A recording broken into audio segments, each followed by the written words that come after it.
Guillermo Miller fue un ex militar que posteriormente se convirtió en granjero. Era un hombre consagrado y esto lo llevó a él a llegar a pensar de que las Sagradas Escrituras, por ser la palabra de Dios, debía ser la única fuente de estudio de toda persona. Esto lo llevó a él a revisar de manera exhaustiva cada versículo de la Biblia, hasta el momento en que llegó a Daniel 8:14. En Daniel 8:14 se encuentra la profecía más larga de tiempo en la Biblia. Y dice así: y él me dijo, hasta 2300 tardes y mañanas, y el santuario será purificado. Estas tardes y mañanas se refieren a días literales que, según el principio día por año de Ezequiel 4:6, entre otros, equivaldrían a 2300 años. La profecía no le fue explicada a Daniel inmediatamente. Tiempo después, Gabriel, en el capítulo 9, regresa y le explica a Daniel la profecía. En el versículo 24 podemos leer: 70 semanas están determinadas sobre tu pueblo.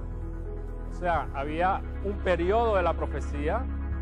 Al principio de la profecía, 490 años, equivalente a 70 semanas literales, que eran para el pueblo de Israel.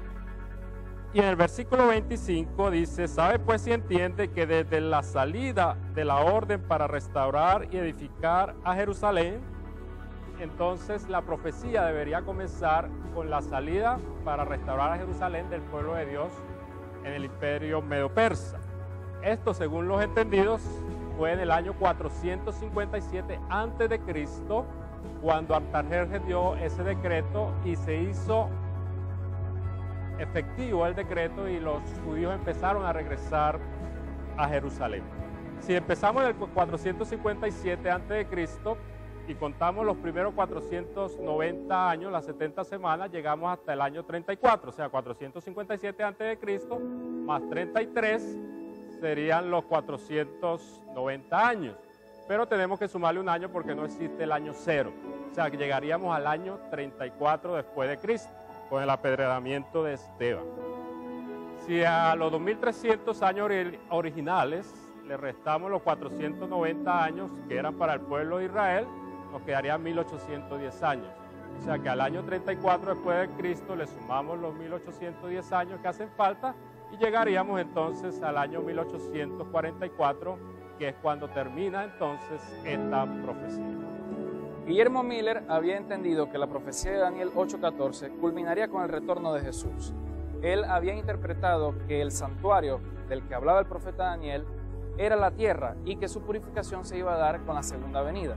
Él había aceptado este mensaje y sabía que venía por parte del Señor. Sin embargo, se rehusaba a predicarlo porque tenía temor de darlo a conocer. En una oración, él le pide al Señor que le dé una prueba tangible de que ese era el propósito que Dios había preparado para él. En ese momento, un sobrino toca la puerta de su casa y lo invita a tener una semana de conferencia en la iglesia donde él asistía, puesto que el pastor que había sido encargado para esta conferencia estaba enfermo. Guillermo Miller no solamente acepta tener esta conferencia, sino que para su sorpresa se encontraba que cada noche que regresaba a su casa encontraba correspondencia con más invitaciones para llevar este mensaje a diferentes iglesias. Guillermo Miller acepta la misión y se da cuenta de que este mensaje tiene la aprobación de Dios. Guillermo Miller había dado el año de 1843 como el año en que vendría Cristo. El año pasó y Cristo no vino. Fue una gran desilusión para muchos. Estaban decepcionados, estaban tristes. Pero se abocaron más bien a estudiar las escrituras, la profecía. Entre estas personas estaba un millerista llamado Samuel Snow, el cual descubrió una verdad asombrosa que lo dejó impactado.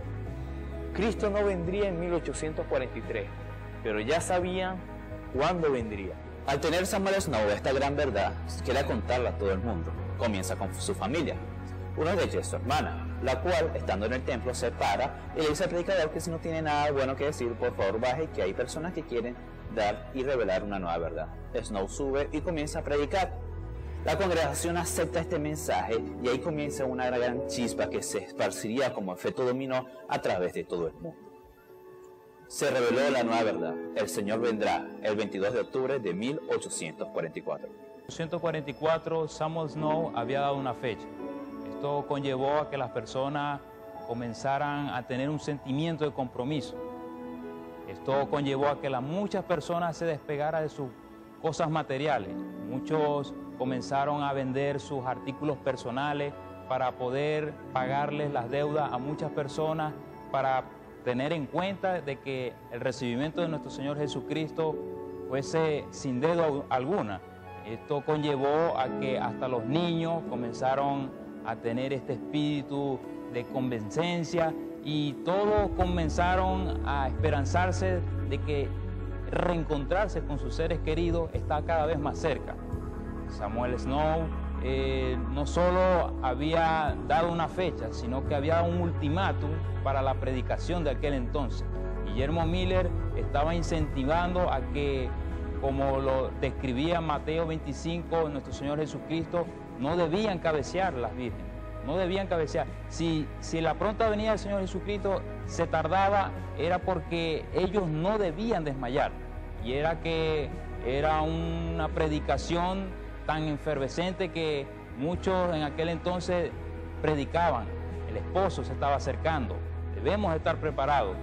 Y eso conllevó a que no solo los poblados, los condados, sino que en todo el país se estaba escuchando este mensaje. Tanto así que muchas personas empezaron a dejar sus cultivos en los campos y todos comenzaron a contribuir para la causa de la pronta venida de nuestro Señor Jesucristo. Llegó el día, 22 de octubre de 1844. Los milleritas, reunidos todos en diferentes lugares, esperando la segunda venida de Cristo Jesús. El día se transformó en noche y aún Cristo no aparecía en los cielos. Entre más tiempo pasaba, más dudas llegaban a sus mentes.